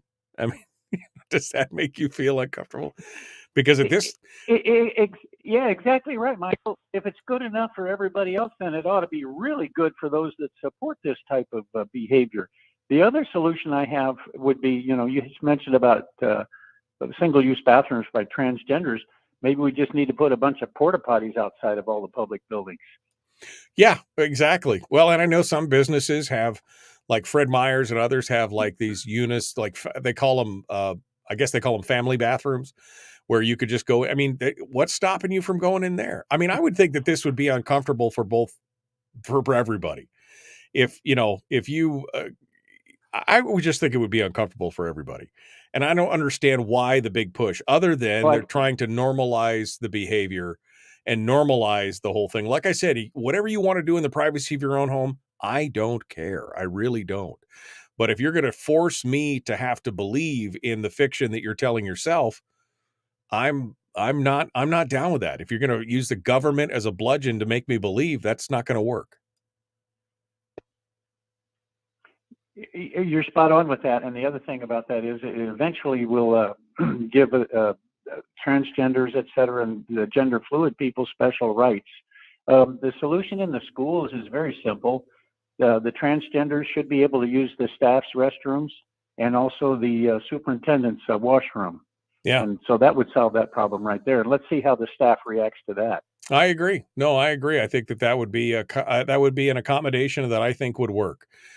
Thank you, David. I appreciate it. We're up against the break. I do have one more line on hold, but I am up against it, caller. So hold the line. We'll be right back to you here. The Michael Duke Show continues. It is your home for common sense, liberty-based, free-thinking radio. We'll be back. We're taking some more phone calls. One final segment dead ahead. We'll return with your phone calls and discussions right after this.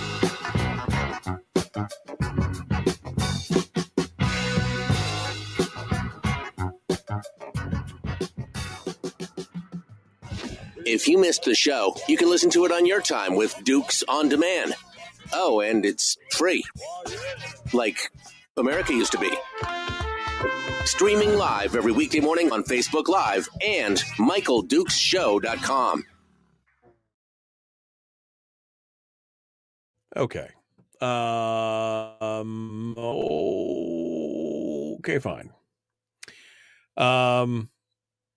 Home Depot has a family bathroom. Yeah. I mean, there are many places that have a unisex kind of, whatever, family private. I just don't see it. I would not be comfortable. And we're talking about bathrooms because that's a key component of what this bill affects. That's why we're not talking about pooping in general. Okay. I don't care about the pooping part of it. What I care about is that I wouldn't want my young daughters in a bathroom with somebody who is biologically male in an enclosed space like that. Who knows? I just don't think that I don't think it's a good idea. That's what I'm thinking. I don't think it's a good idea.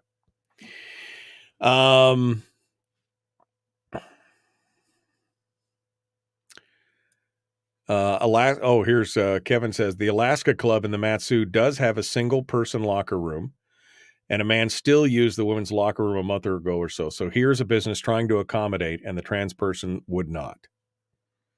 Yeah, well, there you go. Maybe you should just be like the Maybe we should just be like the in the Orient to the Far East, where all the bathroom stalls are basically little holes on the floor. Everybody's got to squat. No stall doors. That's it right there. Maybe that's I don't know. I you know.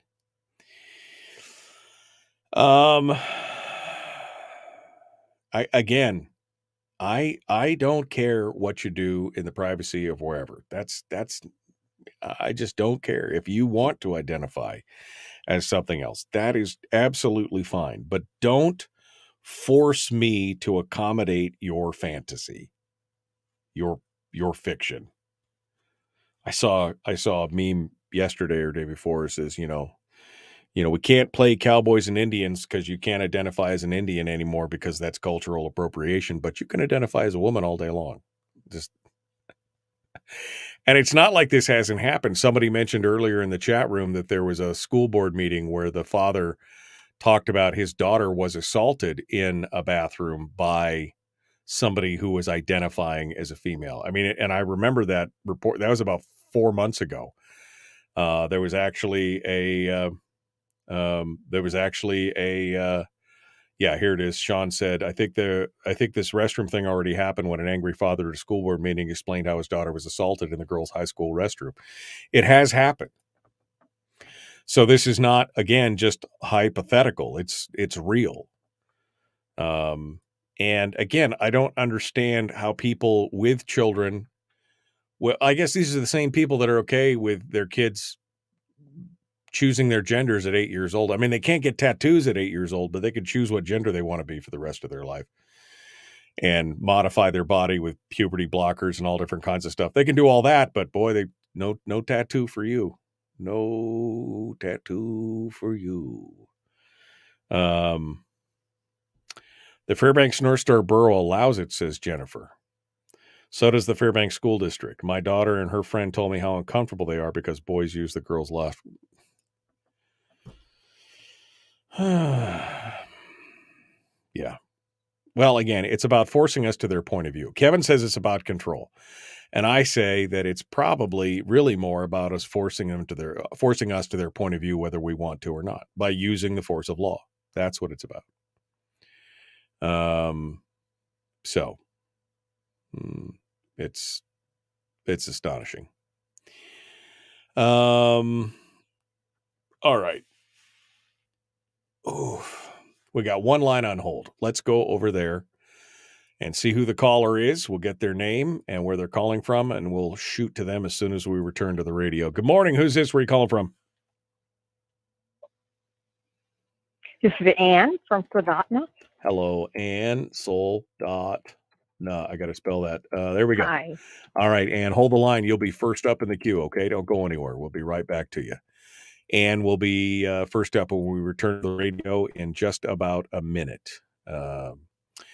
Jackie the Barber says, lawfare. And that's exactly what I was talking about before. They're basically opening up the Pandora's box. You thought the baker refusing to bake the cake for the gay wedding or the website designer refusing to make the wedding website for the gay couple, you thought that was an outlier. Well, it will become, if they make this law, then it gives them legal standing to basically go after anybody that they want for some kind of discriminatory practices, which is, again, part of the problem. Problem. All right, we're gonna jump back into this here. The Michael Duke Show. Please like and share, like and follow. 75 people in the chat room right now, only 23 likes or hates or loves. Can I make it? Can I get it to 50 out of 75? Can 25 of you hit like and follow? Here we go. The Michael Duke Show.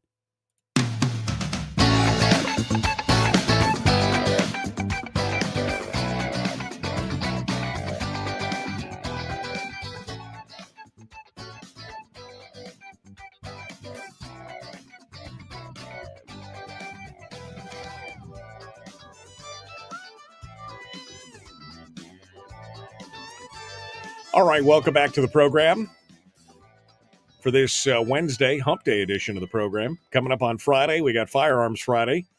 Our guest will be J.D. Tuchili from Reason Magazine, talking about some of the solutions for gun violence across the state, and we'll across the country, rather, not just the state. We'll be talking with J.D. Tuchili on Friday. Meanwhile, it's open line, open forum today, and Ann is in Soldotna, and she wanted to sound off on something, so let's bring her on board, see what she has to say. Good morning. Good morning. How are you doing today, Mike? I'm finer than frog hair. How about yourself? That's great. Me too. Thank you. I really just have a quick insert. The only reason that transgenders desire to use a women's bathroom is to prove their credibility that they are women. So no other accommodation would make them happy except to be able to use those bathrooms. I can see that as an argument. I really can. Kevin mentioned in the chat room during the commercial break that there is that in the Matsu at one of the fitness clubs in the Matsu, that there is a single person locker room that they have offered, and that a man still used the women's locker room a month or so ago, even though they put this single person locker room together. And they said, so here's a business trying to accommodate, and the trans person wouldn't accommodate. So you're right. I think it's more about the credibility, the acceptance. That's what they're looking for. Unfortunately, when does their rights end and our rights begin, kind of thing? How about the rights of privacy for my daughters or for you or for whoever, versus somebody who's looking for a little bit of a confirmation or acceptance of their beliefs? I mean, I think that's part of it, but I agree. I think that you've nailed part of what is going on with all this. Yeah, there's nothing that you could do because they have to prove they are women. And the way to prove that is to use the women's bathroom. Yeah. No, I think you're right, Ann. All right. I think you're right. I appreciate your call. Thank you for calling in this morning. Yeah.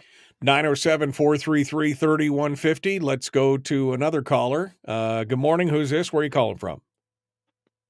Hello, Michael. It's Jason calling from Fairbanks. Good morning, sir. What's on your mind? Yeah.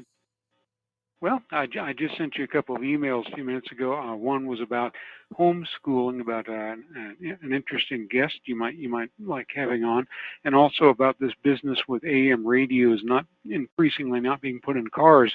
The official reason is that the electric cars, they say, are causing, including the manufacturers, even Tesla, they say that it causes a lot of noise radio, but I don't believe that, because when you think about it, gasoline-powered cars have alternators, and if they weren't filtered properly, or if they weren't chassis grounded properly, you would get noise. But the manufacturers have known how to do that for decades, and I've never owned or ridden in a vehicle or driven one that had any problem with noise in the AM radio. So I think it's just, or if they're not, if they really are telling the truth, it means their electric cars do not have proper chassis grounding, which is a potential safety problem, right? Short circuits, perhaps causing fires and things like that.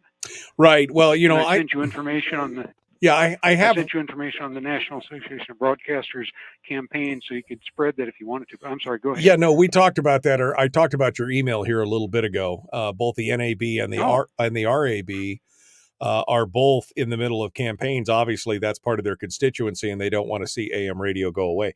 I have ridden in cars that have AM radio interference, but it mostly had to do, like you said, with electrical problems in the vehicles, not having the right grounding, or some kind of high-speed spark plug wires or things like that caused bleed. Right. But for the most part, I think what you're looking at overall is the manufacturers are looking at this as a way to save a few bucks. I mean, if they save $25 a car or $30 a car by not having to put the AM radio component in there, then you're talking about millions and millions of dollars in the long run. And quite honestly, AM radio usage has declined quite a bit, especially since many of the AMs are now simulcasting on FM translators, and some have gone straight to FM overall. But that won't work everywhere. I mean, here in Alaska, because of our geography and everything else, AM radio is still king because it has such a reach. I mean, hundreds of miles, if you've got the right tower and the right transmitter, you can reach a couple hundred good miles ground away. connectivity. Yeah. So it That's in that message I sent you. It had 2 articles, business, from the radio business, saying that it's actually these FM translators are, for many stations, AM stations, a double-edged sword, because they'll simulcast, especially ones in the Great Plains states, and because they have no high mountains or and towers are too expensive, the FM antenna is right almost at ground level, and their advertisers, many of them, they're losing, especially local ones, saying, well, you only have a range on FM of like 20 miles. I'm not going to pay, I'm going to pay what's commensurate for a 20-mile range for the number of listeners I'm going to hear, and not your AM. So it's not a panacea for everybody. And like you said, for here, it's great because we have nice, good ground connectivity and mountains. So we've got both things. Although with AM, you don't really need great height because it travels along the ground and bounces off the ionosphere. Right. But, no, you need power. But it's not the best. Yeah, for AM radio, you need power and ground. Those are the 2 things that do it. The higher the wattage. Back in the day when KFAR in Fairbanks was a 50,000 watt transmitter, they could pick up they could pick up KFAR in Hong Kong on the bounce at night when it would bounce off the night sky.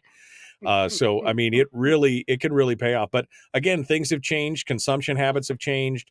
I don't think the AM radio, quite honestly, regardless of what the NAB or the RAB or anybody else is doing, is probably going to be around for too long in most vehicles. But that's simply, again, a function of consumer demand. There's just not a huge demand for it. I hate to see it go away because it has such a great opportunity, but we'll see what happens. Oh, yeah. And one last question, if I could ask you real quick, because I'm sure this is affecting other people too. The Census Bureau has selected me to essentially tell my life story, this very thick questionnaire, and they say that there's punishment if you don't do it. But from what I've always heard, if you don't, that the government is only required by the Constitution to count people, not to find out everything about you. And it's not that I have anything I'm trying to hide. It's just I don't want to tell them the story of my life, and am I endangering myself legally if I possibly going to jail if I don't respond to it, because I just don't want to. And I'm sure other people here locally have gotten those same questionnaires. I don't know if you're legally obligated. If you're true, I mean, I would like to see the statute and the code, U.S. code cited for that, where you are required. I'll send it to you. It's in the letter. Yeah, compelled by the government to give your life story. Otherwise I'd probably be compelled to just say I was born, I lived, and one day I'll die. That's my life story. There you go. Okay, I'll send it to you. All right, thanks. I appreciate it. All right. Thank you. Thank you for your call, Jason. I appreciate it. 907-433-3150, 907-433-3150. Don't just forget AM radio. Just get on iHeartRadio online. That'll be, unless of course the internet goes down, in some kind of, in public emergency or public disaster scenarios, AM radio is the lifesaver because it goes out and it has such a reach and everything else. If everybody's like, I got my phone, got my smart car, it's got its own Wi-Fi, it's got all. Yeah, but if the internet goes down and AM radio, there's at least one station in every community that's required by FCC rules to have a generator on board and everything else. So if you lose major power and no internet, at least you'd still have the ability to listen to the AM radio side for news, events, and alerts for what's going on. AM radio is still pretty critical in all those things. Do I think that they're going to continue to have them in cars? Probably not, but it will still be broadcasting, I think, when it's all said and done. Let's go over here. Good morning. Who's this? Where are you calling from? Excuse me, Michael. This is Carlene in Kodiak. In response to Jason's call about the Census Bureau, I've had that problem since 2018, where they call once a month. The last time we spoke, I went to the sink and threw up.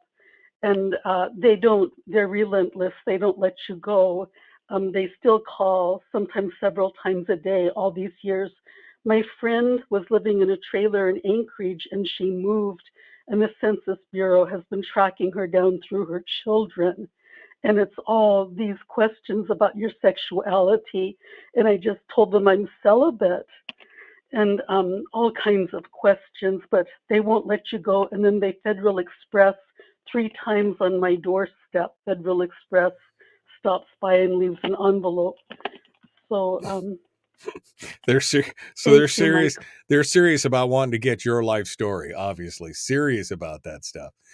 Well, again, unless they can cite the code and everything else and show me that I'm in danger of being arrested for not filling it out, I really think it's honestly none of their business. How many people reside in your household? That's pretty much the answer you're required to give. Thank you, Carlene. I appreciate it. All right, we are out of time for today. Tomorrow is another one. On Friday, we've got JD2 Chili from Reason Magazine and Willie Waffle. Tomorrow for guests, well, I'll try and get Sarah Vance and Justin Ruffridge on. Let's see what they have to say. We'll attempt that for tomorrow. Thanks for coming in. The Michael Duke Show. Common sense, liberty-based, free-thinking radio. Be kind, love one another, live well.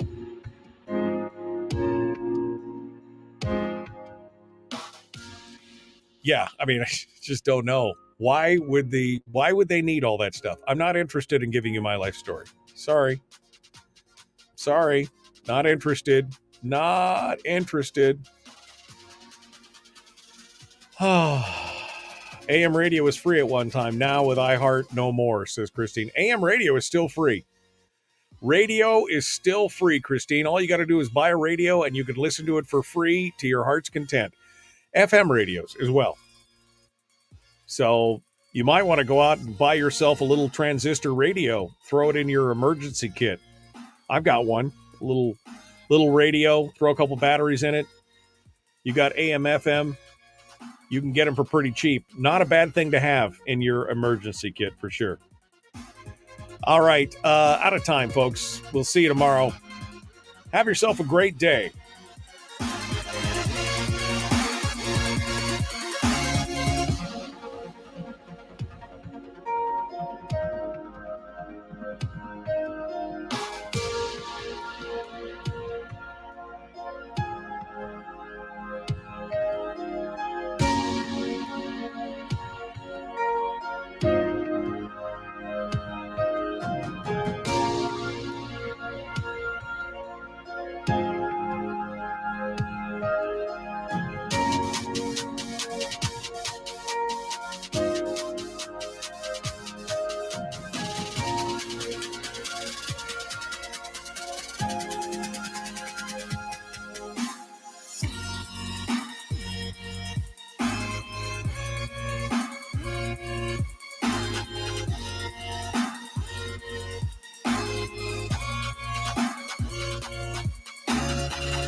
Goodbye.